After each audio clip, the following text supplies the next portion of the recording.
User आज चूंकि भारत में हिंदू दशहरा मनाते हैं, जो रावण पर भगवान राम की जीत का प्रतीक है, ये पहचानना महत्वपूर्ण है कि भारत में बौद्धों के लिए ये दिन एक विशिष्ट और महत्वपूर्ण महत्व रखता है, जिसे अशोक विजयादशमी के रूप में जाना जाता है। हर साल दशहरा को बौद्ध धर्मांतरण दिवस के उपलक्ष्य में अशोक विजयादशमी के रूप में भी मनाया जाता है। अशोक विजयादशमी शब्द उस ऐतिहासिक उत्सव से लिया गया है जो कलिंग युद्ध में सम्राट अशोक की जीत के 10 दिन बाद हुआ था। इसी दिन सम्राट अशोक ने बौद्ध धर्म का मार्ग शुरू किया था, जो उनके जीवन में एक परिवर्तनकारी क्षण था। भीषण कलिंग युद्ध के बाद उन्होंने हिंसा छोड़ दी और बौद्ध धर्म के सिद्धांतों को अपना लिया। इस 10 दिवसीय कार्यक्रम में 10वें दिन का एक महत्वपूर्ण क्षण शामिल था, जब सम्राट अशोक ने अपने शाही परिवार के साथ प्रतिष्ठित बौद्ध भिक्षु भंते मोग्गेलेपुत तिस्य से धम्म की शिक्षा प्राप्त की थी। इस धम्म दीक्षा के बाद अशोक ने अपनी प्रजा का दिल बल या शास्त्र के माध्यम से नहीं, बल्कि शांति और अहिंसा के माध्यम से जीतने की प्रतिज्ञा की।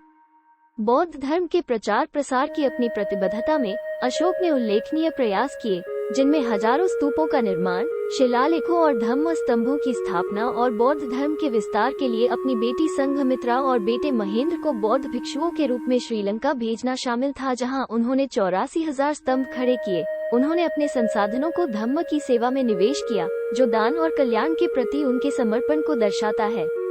इस दिन, जिसे दशहरा के नाम से जाना जाता है, सम्राट अशोक द्वारा की गई घोषणा को उनके शाही अधिकार के साथ सील कर दिया गया था और उन्होंने अपने क्षेत्र के लोगों को अशोक विजयादशमी मनाने के लिए प्रोत्साहित किया, जो बौद्ध धर्म के प्रचार के साथ त्योहार के संबंध को दर्शाता है।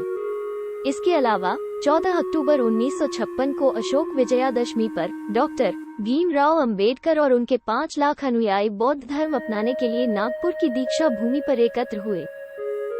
इस ऐतिहासिक दिन को प्रतिवर्ष धम्म चक्र परिवर्तन दिवस के रूप में भी मनाया जाता है। हम आपको विजयादशमी की हार्दिक शुभकामनाएं देते हैं। धन्यवाद।